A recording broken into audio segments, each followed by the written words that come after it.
Mbote mingi na bino baibanso bokolandaka biso na arche de la repentance na mokolo mwa lelo topesi bino lisusu mbote pe mbote lisusu epai na bino bayo obetili bakuna mokolo mwa lelo mba liboso bokutana na biso na banzela ya etandoike katikati na bandako na bino bolanda biso na kati ya arche de la repentance topesi bino lisusu mbote mingi na bino nyonso sika bozwami na ntango nyonso bokolanda biso tika ete nzambe apambola bino. Na mokolo mwa lelo tozongi lisusu epai na bino ndenge tokomesani kosolola na bino uta mikolo oyo makambo etali mibeko na nzambe tozongi lisusu pamba te tosali beteni mibale mobimba na likambo etali ekobo tobengi adultère nde lelo toye mpona koclôturer yango tosala eteni ya suka mpona tosolola likambo ya adultère. Eteni ya suka ezali na oyo ndenge tofungolaka mais mikolo misusu ekoya nsima soki tata nzambe apesi biso so makambo etali ekobo mpo tolobela tokozanga na biso kolobela yango te. Na yango na mokolo mwa lelo nde toza komeka mwa moke kolobela ndenge tolobaki mikolo elekaki tolobaki ke ekobo adultère ezali violer serment ya fidélité oyoyo mobali na mwasi bakangaka ntango babalani baétablir serment ya fidélité ke mwasi kaka na mobali na ye mobali kaka na mwasi na ye ntango moko na bango abimi libanda kesangana na mosusu nde yango nde tokobengaka ekobo. Mpe toexplikaki fornication nde ezali relation sexuelle hors mariage, péché de chair. Donc baposa ya nzoto ya bato basangani na moto oyoyo esengeli te basangana pamba te babalani te basangani ntango bato babalani te basangani kaka ndenge wana nde tobengi fornication. Tomonaki ke acte eza kaka yango wana yango tomekaki mwa moke kosangisa yango ke mpo moto ayeba ke ntango okosanganaka nzoto na moto eza lokola bosangisi makila na mai nde topesaka yango mpe na mikanda na Bible topesaki na Lévitique chapitre 17 verset 11 na 14 toexplikaki ke soki otangi na kati kuna komona oyo asangisi lobako makila ya moto molimo ya moto evandaka na makila toexplikaki likambo wana tobetelaki yango sete mpe toexplikaki ke mobali esengeli na ye azala kaka na mwasi na ye pamba te ntango nzambe akelaki mokili apesaki Adam kaka Ève apesaki ye basi mosusu te et pourtant il était capable akopesa ye même mingi mais apesaki ye kaka moko. Donc olobake libala ezali mwasi moko na mobali moko, libala ezali mwasi moko na mobali moko ndenge otangi na mokanda ya Genèse chapitre 2 verset 18 na 24 okomona esika tata nzambe aza koloba na liloba na ye ekolo Yesu alobi ke l'homme qui alobi qu'il n'est pas bon que l'homme soit seul.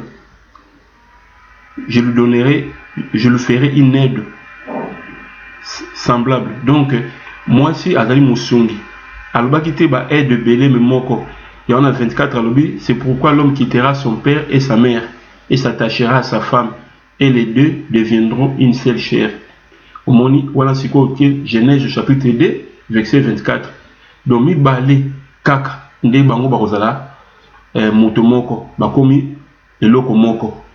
Donc na tango wana nzoto ya mwasi ata alakisi pa mobali na ye eza so ya ye te komi mobali ya mobali komi ya mwasi. Donc wana ndango nzela nzambe alakisi na biso pamba te en dehors ya nzela wana ekomemaka botutu ekomemaka malédiction pamba te ezali infidélité. Toexplikaki lisusu likambo oyo etali ekobo oyo ya mboka ekobo oyo mboka ezali kosala infidélité oyo mboka ezali kocréer. Toexplikaki ke nzambe ntango nyonso bana Israël bazali kobebisa mobeko nzambe andai koloba likambo ya infidélité. Nation Israël a créé infidélité ake kozwa mobali mosusu atiki ngai mobali na ye topesaki ba chapitre mais totangaki yango te topesaki kaka ba chapitre ndenge wana. Lelo tokomeka mwa moke totanga 2 chapitres parce que eza ebele tokokotanga nyonso te avant to kota na likambo ekobo to kolobela lelo. Alors na totanga na mukanda ya Néhémie chapitre 1 verset 8. Et c'est quand Nzambe azakoloba, souviens-toi de cette parole que tu prescris à Moïse, ton serviteur. Lorsque vous serez infidèles, je vous disséminerai parmi le peuple. Wana Nzambe mtalobi yango. Soto question na mukanda ya Ézéchiel chapitre 14 verset 13. Et c'est quand Nzambe azakoloba, fils d'homme, si un pays pêche contre moi en se livrant à l'infidélité, si j'étends ma main sur lui, si je lui retire la miche de pain, si je lui envoie la famine, si je retranche les hommes et les bêtes, et qu'il est du milieu de lui, là la verset 14 nango, du milieu de lui, les trois hommes, Noé, Daniel et Job, ils délivreront leur âme par leur justice. Donc, kuna Nzambe azako lobela, ceux qui peuple comme infidèle naïe, donc on a toujours la nation, ekobo ya mboka, peuple wana mboka wana comme infidèle na Nzambe, ndenge Nzambe asalaka, alobi soki na longoli mapa, donc engolo banini soki Nzambe amemi nzala, katika po Nzambe akomema nzala, akomema pasi na kati ya peuple wana, abi soki na longoli même bato lo bato wana kokufa, soki na longoli banyama na kati na mboka wana, donc même biloko bibwele pona kolia ekokufa ekosila. Omoni pamba te peuple wana a créé infidélité na Nzambe na ye akena Nzambe bapaya.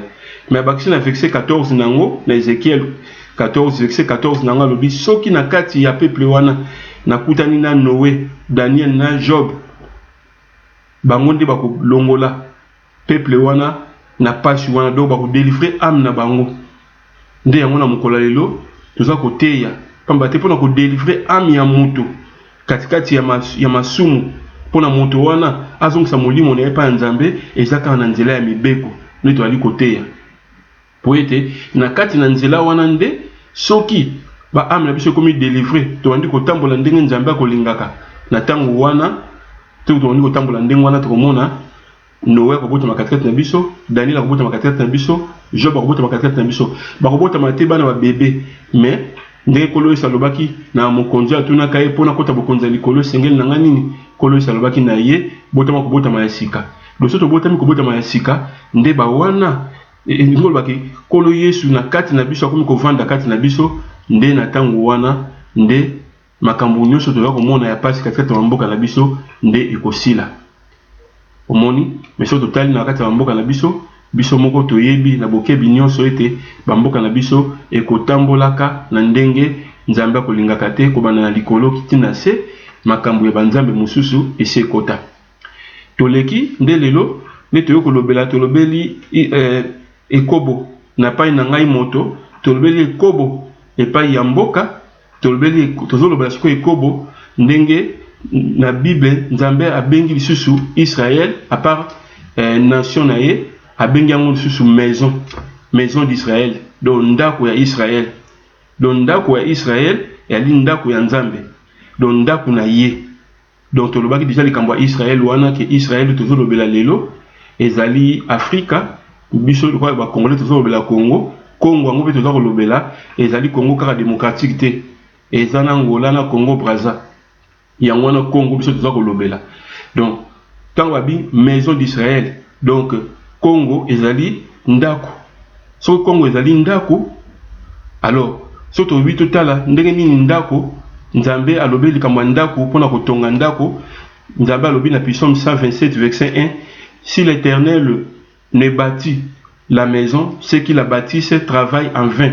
Donc soki tata Nzambe te mutazali kotonga ndako wana, ba o bazali kotonga yango to bazali kosala musala pona kotonga yango, bazali kotonga yango pamba eloko moka malonga ekosala mate neti na Congo na biso. Psaume 127 verset 1. Donc si l'Éternel ne bâtit la maison, ceux qui la bâtissent travaillent en vain. Donc lelo siko biso to mituna, est-ce que ndako o ya biso, parce que ndako yango yesa tongi yango spirituellement, apesi yango kombo Congo apesi biso mabele wana siko sengi na biso to tonga yango siko pona to tonga yango malamu il faut yende nzambe aleka na liboso nzambe aleka na liboso na maloba te kasi nde na misala oya biso est-ce que misala na biso ezali ko lakisa ezali ko refléter image que nzambe azali kotonga infidélité et pas na biso ezali te ekobo pa na biso ezali te ekobo wana o toza kolobela de tolobi ekobo ya ndaku obobimi na likambo o ya nzambe nzambe te mutazo tonga liso ndaku na bino ekomi bino moko est-ce que tozo tonga yango ndenge sengeli banzambe musulu katikati na mboka na ndaku na biso e bazali te tokomi lo banzambe ebele donc mboka na biso na tango wana to pe ndaku na biso o toza kolobela ezali susu ndaku nzambe azali kotonga te ekomi o ya biso moko yango moni ke rien ne marche eloko moko kitoko moyen esimba ezalité liloba ya nzambe ezali koloba ndenge wana soki tolobi ke ndako Congo ezali ndako Congo ezali ndako tofanda na kati ya ndako na biso nyonso engo loba ke tozali bandeko biso nyonso so tozali bandeko biso nyonso c'est que toko komila kisana nzoto te o alakisa moninga nzoto na ye abalani ta alakisi o nzoto na ye so to nito toyeba likambo wana kolakisa nzoto eloko ni memaka botutu toko otanga ngona mokanda ya Lévitique to otanga na mokanda ya Lévitique chapitre 18 verset 6 à 20 biso to otanga nyonso te to otanga kaka verset 6 mais yo continue en moti na 20 Lévitique chapitre 18 verset 6 à 20 nzambe alobi nini kuna na verset 6 alobi nul de vous ne s'approchera de sa parente pour voir sa nudité moko na binote akoko poussa na pembeni ya parent na moboti na ye po eta mona mutakala na ye